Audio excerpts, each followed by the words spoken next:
I want you to think back to the first time you ever remember being truly afraid. What was it? Does it stick with you today? This is the sort of thing that we talk about on the House of Asher. Won't you join us?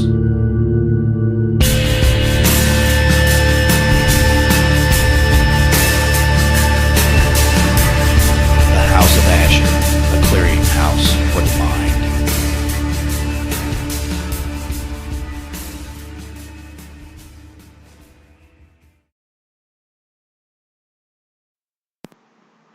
Hey, welcome to House of Asher. I'm your host, Steve Asher, and this is episode 11.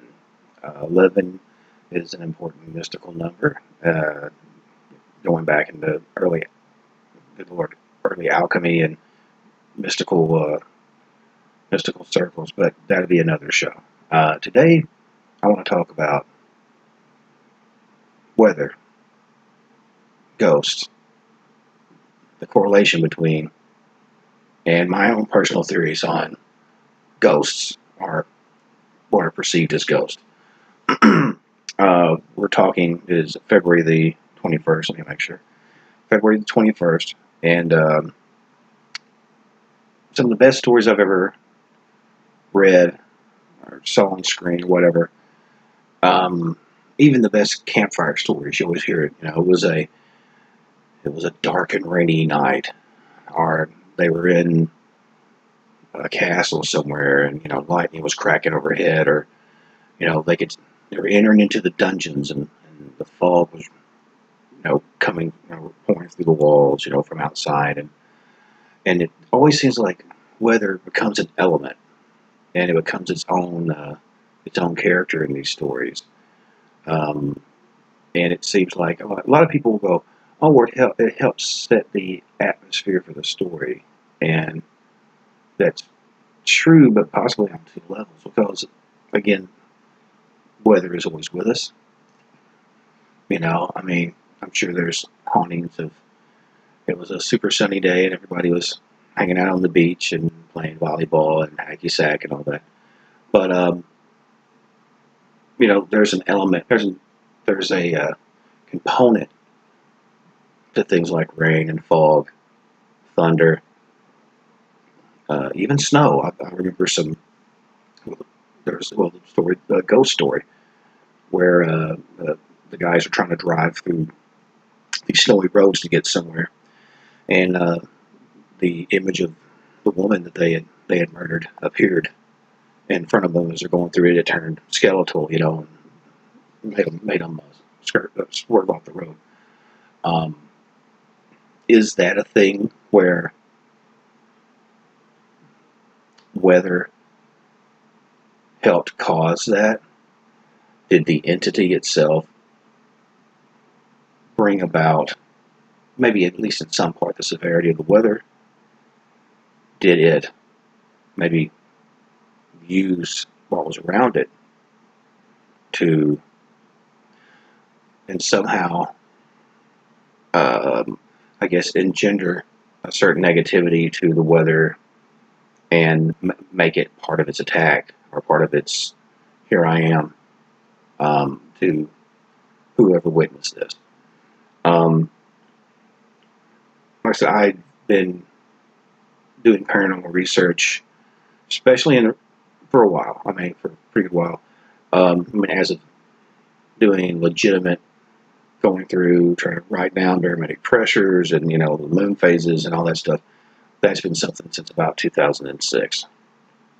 That's when I tried to up my game a little bit, but again, I always went on feel and a lot. And well, you can feel the weather. Most people. There's a pressure. There's a barometric pressure change. When it's you're getting ready to have rains and things like that, and storms are brewing, and it affects the human body. I mean, if the moon affects water, we're not about 75% water. Why wouldn't we have some connection with it? People are a lot more connected with the earth and the earth changes than they kind of want to think. Everyone's like worried about the new phone and this and that and whatever and this and that new gadget, and that's great. Gadgets are cool, but um, you never can quite shake, nor should you, your connection with Mother Earth and all the components that lie within that.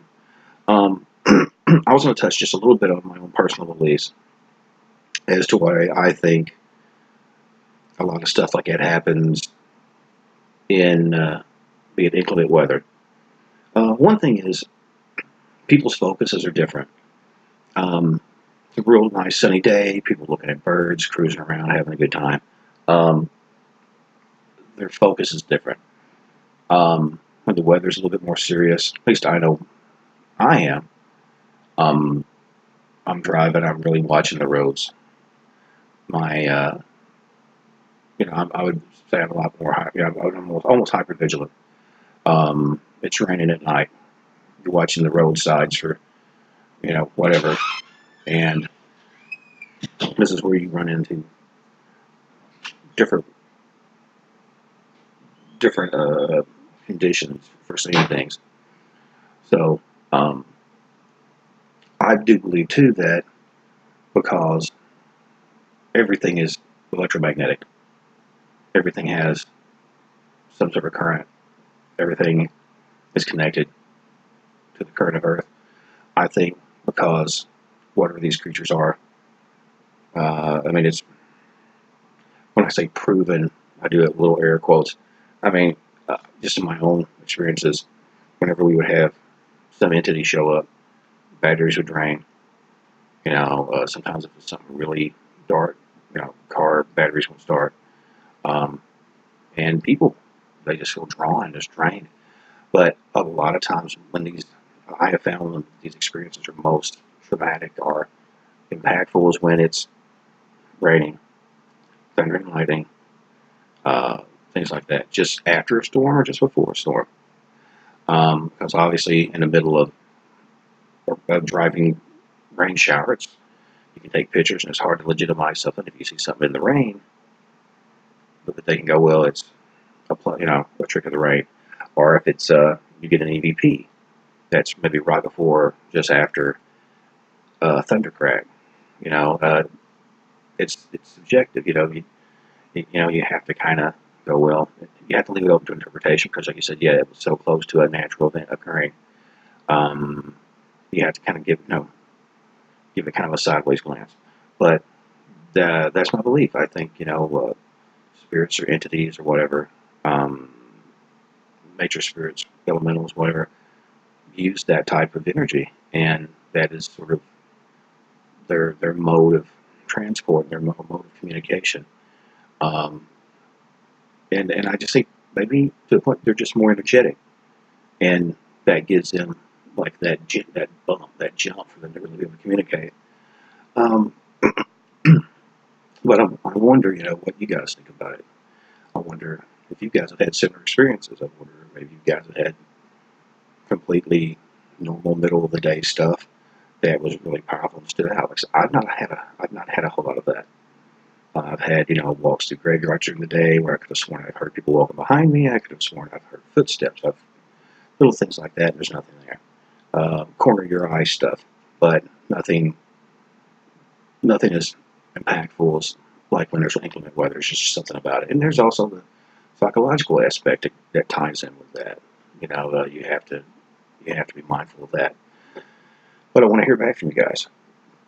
And as I said, this is episode 11. I think I'm going to call this one, this episode goes to 11. I'm going to do that. Spinal Tap. I'm going to do that.